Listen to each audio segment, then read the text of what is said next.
በቀን ተለፍቶ በወዝና በደም የተገኘ ጥሬ ገንዘብ በአንድ ሰከንድ ውስጥ ብቻ ካንተ እውቅና ውጪ ከአካውንት ላይ ተጠልፎ ሲጠፋና ባዶነት ሲሰማ፣ ይህ እኛ የምናወራው ስለ ሆሊውድ ፊልም ወይም ስለ ሩቅ ሀገር ልቦለድ አይደለም። በአሁኑ ሰዓት በሀገራችን ውስጥ በኢትዮጵያ በየቀኑ በየሰዓቱና በየደቂቃው በሺዎች የሚቆጠሩ ምስኪን ዜጎች፣ ነጋዴዎችና የቤተሰብ አስተዳዳሪዎች ላይ እየደረሰ ያለው እጅግ አስፈሪና ልብ ሰባሪ የሆነው የዲጂታል ዘመን እውነታ ነው። ከኢትዮጵያ ንግድ ባንክ እስከ ባንክ ኦፍ አቢሲኒያ ድረስ እንዲሁም ሌሎች በርካታ የግል ባንኮችን የዲጂታል ገንዘብ ማንቀሳቀሻ መተግበሪያ የክፍያ ስርዓታቸውን ባዘመኑ የህዝባችንን ህይወት ባቀለሉ ቁጥር በዚያው ልክ የሳይበር ሌቦችና አጭበርባሪዎች ዘዴያቸውን፣ አካሄዳቸውንና ስልታቸውን እያረቀቁ መጥተዋል። የባንክ አካውንቶች በየቀኑ በቴክኖሎጂ ስም እየተመዘበሩና በቢሊዮን የሚቆጠሩ ብሮች ወዳልታወቁ አካውንቶች እየፈሰሱ ነው። ግን ለምንድነው እኛ ኢትዮጵያን ለቴክኖሎጂ ሌቦችና ለስልክ አጭበርባሪዎች በቀላሉ እጃችንን የምንሰጠው? እና ለምን ይሄ ሁሉ ህዝብ በየቀኑ በቀላሉ ይበዘበዛል? እውነተኛው እና እያንዳንዳችን ልንጠይቀው የሚገባ ጥልቅ ጥያቄ ግን ይህ ነው። ለመሆኑ ይህ ሁሉ ስርቆት ሲፈጸም ችግሩ የባንኮች የውስጥ ደህንነት ሲስተም ወይስ የሳይበር ሴኩሪቲ ደካማ መሆን ብቻ ነው? ዋናው ክፍተት የእኛ ቴክኖሎጂ አጠቃቀም ግንዛቤ ማነስና የዲጂታል ዓለም አቀፍ ክፍተታችን ነው። እውነታውን ለመጋፈጥ ያህል ብዙዎች ሳናውቀው ሳናስተውለውና በደግነት ስሜት ተገፋፍሰን የገዛ ባንክ አካውንታችንን ዋና መቆጣጠሪያ ቁልፍ በገዛ እጃችን ለሌቦች አሳልፈን እየሰጠን ይሆን? ዛሬ በሞደርን ፋክት የዩቲዩብ ቻናላችን በሀገራችን የሳይበር ደህንነት ዙሪያ ማንም የማይናገራቸውን እነዚህ የባንክ ሌቦች ተደራጅተው የሚጠቀሙበትን እጅግ ምስጢራዊና አደገኛ የሳይበር ስልቶች በዝርዝር እንፈታለን። ምክንያቱም በዚህ ቪዲዮ የአእምሮ እረፍት የሚሰጥ የለፋህበትን የባንክ አካውንትህ 100% ከማንኛውም አይነት የሃኪንግ፣ የሲም ካርድ መነጠቅና የማጭበርበር አደጋ ሙሉ በሙሉ የምትጠበቅበት ወሳኝና ተግባራዊ መፍትሄዎች አንድ ባንድ ይዘንላችሁ ቀርበናል። ከአሁኑ ሰከንድ ጀምሮ የድካም ውጤት የሆነውን ገንዘብ ማንም ሌባ እንዳይነካብህና ሁልጊዜ አስተማማኝ ጥበቃ እንዲኖረው ዝግጁ ከሆንክ ቪዲዮውን አሁኑ ላይክ በማድረግ የዛሬው ምስጢራዊ ጉዞ አብረን እንጀምረው። ወደ ዋናው ምስጢር እንግባ።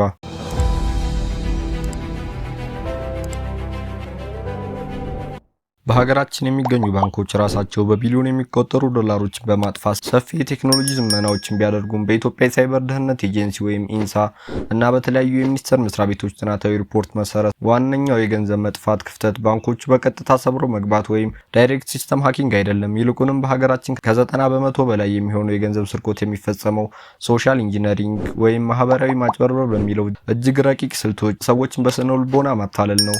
እነዚህ የሳይበር ሌቦች እጅግ በተቀነባበረው ፕሮፌሽናል በሆነና ጥርጣሬ በማያጭር መንገድ በቀጥታ ከባንክ ዋና ሰራተኛ ወይም ከኢትዮ ቴሌኮም የስራ ኃላፊ የተደወለ አስመስለው ስልክን ያንኳኳሉ። ንግግራቸው ሲጀምሩ የአንተ ሙሉ ስም፣ ምናልባትም መታወቂያህን ወይም የአካውንት ቁጥርህን ቀድሞ በተለያየ መንገድ አግኝተው ስለሚሆን ሙሉ እምነት እንዲያድርብህ ያደርጉሃል። በመቀጠልም አካውንትህ በአስቸኳይ ሊዘጋ ስለሆነ ወይም አዲስ የባንክ ሲስተምና የደህንነት ማሻሻያ እያደረግን ስለሆነ አሁኑኑ ስልክህ ላይ በኤስኤምኤስ የደረሰልህን የአንድ ጊዜ ሚስጥር ኮድ ወይም ኦቲፒ በአስቸኳይ ንገረን በማለት ከፍተኛ የጭንቀት ስሜት ይፈጥሩብሃል። ይህ በሀገራችን ያለው የቴክኖሎጂ ግንዛቤ ማነስ ወይም ዲጂታል ኢሊትሬሲ ክፍተት ብዙ ተጠቃሚዎች የሞባይል ባንኪንግ ወይም የቴሌ መተግበሪያ በስፋት መጠቀም ቢጀምሩ በውስጣቸው ያለውን የደህንነት ስጋት በደንብ እንዳያውቁ አድርጓቸዋል። በዚህም የተነሳ የገዛ አካውንታቸውን ዋና መቆጣጠሪያ ሚስጥር ቁጥር፣ ፓስወርድ ወይም ፒን ኮድ ለቤተሰብ፣ ለቅርቡ ጓደኛ ወይም በስልክ ለሚጠቀም ለማንኛውም ድምፁ ለሚያምር አጭበርባሪ አካል በቀላሉ አሳልፈው እንዲሰጡና ሳያውቁት ሌቦች የቤታቸውን በር በርግደው እንዲከፍቱ አድርገዋቸዋል።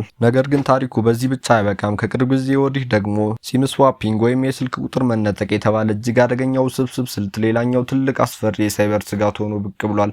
በዚህ ስልት አጭበርባሪዎች የእናንተን ስልክ በቀጥታ ሳይነኩ አንዳንድ ጊዜ በቴሌኮም ቅርንጫፎች ካሉ የውስጥ ተባባሪ ወይም በቂ ጥንቃቄ ከማያደርጉ ሰራተኞች ጋር በመመሳጠር ሐሰተኛ ደካማ የመታወቂያ ማረጋገጫ አሰራሮችን ተጠቅመው ያንተን የባንክ አካውንት የተገናኘበትን ዋና የኢትዮ ቴሌኮም ስልክ ቁጥር በሌላ ሰው ስም እንዲቀየርና አንተ የያዝከው ሲም ካርድ አገልግሎት እንዳይሰጥ ሙሉ ለሙሉ እንዲታገድ ያደርጉታል። አንተ ስልክ ኔትወርክ የለውም ብለህ በምትደናገጥባት በዛች አጭር ሰዓት ውስጥ ወደ ባንክ መተግበሪያ ለመግባት የሚላከው ዋና ሚስጥር ቁጥር ወይም ኦቲፒ ሌባው በራሱ ስልክ ላይ በአዲስ መልክ በከፈተው ሲም ካርድ በቀላሉ ይቀበለዋል ማለት ነው። ይህ ክፍተት ይበልጥ አሳሳቢና ሌቦቹ ምቹ የሚያደርገው ደግሞ በኢትዮጵያ ባንኮች መካከል ያለው የተቀናጀ የደህንነት ስርዓት ድክመት ወይም ፍራግመንትድ ሴኩሪቲ ነው። በሀገራችን ባሉ የተለያዩ የፋይናንስ ተቋም መካከል ያለው የዲጂታል ደህንነት ትስስርና የጋራ መረጃ የመለዋወጥ ፍጥነት አሁንም ሙሉ በሙሉ ባለመዘመኑ በአንድ ባንክ በኩል በአጭበርባሪዎች የተዘረፈና የተላከን ገንዘብ ሌላኛው ባንክ ጋር ደርሶ በፍጥነት ተከታትሎ ለማስቆም አካውንቱን ለማገድና ገንዘቡ እንዳይወጣ ለማድረግ ሰዓታት ወይም ቀናት ይፈጃል።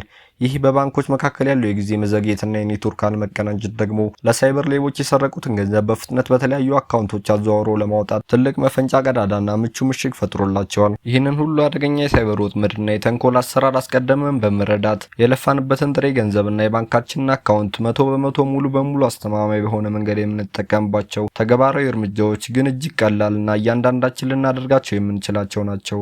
አንደኛው ከሁሉም በላይ መሬት የሚረግጠውና ትልቁ ዋና ቁልፍ ያለምንም ማመንታት የአንድ ጊዜ ሚስጥር ቁጥር ወይም ኦቲፒ ኮድ በምንም አይነት ሁኔታ ለምንም አይነት ሰው መቼም ቢሆን አሳልፎ አለመስጠት ነው። እዚህ ጋር በደንብ ልናሰምርበት የሚገባው እውነታ ቢኖር የኢትዮጵያ ንግድ ባንክም ሆነ ማንኛውም የግል ባንክ በምንም አይነት ምክንያት ስልክ ደውሎ የእርስዎን የባንክ አፕሊኬሽን ሚስጥራዊ ፓስወርድ፣ የኢንተርኔት ባንኪንግ መግቢያ ወይም ስልኮ ላይ በኤስኤምኤስ የደረሱት ባለ 6 አሃዝ የኦቲፒ ኮድ እንዲነገራቸው አይጠይቁም። ስለዚህ ይህንን በስልክ የጠየቀ አካል ድምፁ ምንም ያህል የባንክ ሰራተኛ ቢመስል፣ ምንም ያህል ጨዋነት የተሞላበት ቢሆንም 100% የሳይበር ሌባና አጭበርባሪ መሆኑን በልበ ሙሉነት አውቀህ ወዲያውኑ ስልኩን ፊት ላይ መዝጋት የመጀመሪያና ዋነኛ መከላከያ ነው። ሁለተኛና ብዙ ሰው የማያስተውሉ ስልታዊ መፍትሄ ደግሞ ለባንክ አካውንትና ለሞባይል ባንኪንግ መተግበሪያዎቻችን የምንጠቀምበትን የኢትዮ ቴሌኮም ስልክ ቁጥር ሙሉ በሙሉ ለየብቻው ማድረግ ነው። ይህ ለባንክ ብቻ የምንጠቀምበት ቁጥር ፍጹም ለቴሌግራም፣ ለቲክቶክ፣ ለፌስቡክ ወይም ሌሎች ማህበራዊ ሚዲያዎችን አካውንት መክፈቻ አለመጠቀም እጅግ ወሳኝ ነው።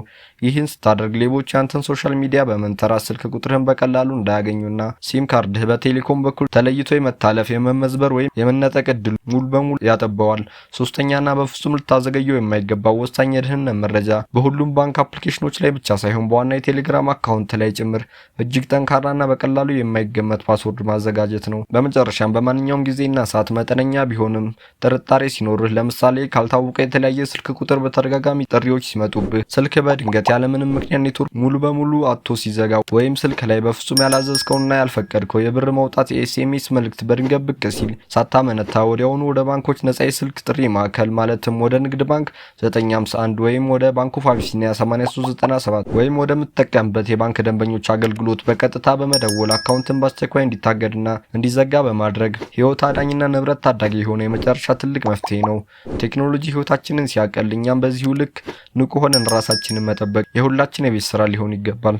በዛሬ ቪዲዮቻችን የተመለከትነው የዲጂታል ክፍያ ስርዓትና የባንክ አፕሊኬሽኖች ስራችንን፣ ግብይቶቻችንን እና አጠቃላይ የዕለት ተዕለት ህይወታችንን በከፍተኛ ሁኔታ ቢያቀሉልንም እኛ ተጠቃሚዎች በቂ ጥንቃቄና ንቃት ካላደረግን ግን በአንድ ቅጽበት ውስጥ ብቻ እድሜያችንን ሙሉ የለፋንበትን ሀብትና ንብረት ሙሉ በሙሉ ሊያሳጣና ለከፍተኛ ኪሳራ ሊዳርገን ይችላል። የሳይበር ሌቦች ሁልጊዜ እኛን አለማወቅና መዘናጋት እንደ ትልቅ ቀዳዳ የሚጠቀሙ ስለሆነ አዳዲስ ቴክኖሎጂዎች አሰራሮችን በምንጠቀምበት ጊዜ ጎን ለጎን የደህንነት ግንዛቤያችን ማሳደግና ራሳችንን በማስተማር እና ሁልጊዜም ንቁ ሆኖ በመጠበቅ መጀመሪያ ሊቀድምና በፍጹም ሊዘነጋ የማይገባ ዋነኛ ጉዳይ ነው። ይህ ዛሬ ያቀረብንላችሁ መረጃ እጅግ ጠቃሚና የእርስዎን ወይም የቅርብ ዘመዱን አካውንት ከጥፋት የሚታደግ ሆኖ ካገኛችሁት ይህም ቪዲዮ ለወዳጅ ዘመዶቻችሁ፣ ለቤተሰቦቻችሁና ለምትወዳችሁ ሰዎች ሁሉ በአስቸኳይ ሼር በማድረግ ከነዚህ አደጋ የሳይበር ሌቦች ወጥመድ በጋራ እንጠብቃቸው። እንደዚህ አይነት ጠቃሚ አስተማማኝና እውነተኛ የቴክኖሎጂ እውነታን በየሳምንቱ ለማግኘት የሞደርን ፋክት ዩቲዩብ ቻናላችንን ሰብስክራይብ ማድረግ በፍጹም አትርሱ። የዛሬው መረጃ እዚህ ላይ ያበቃል።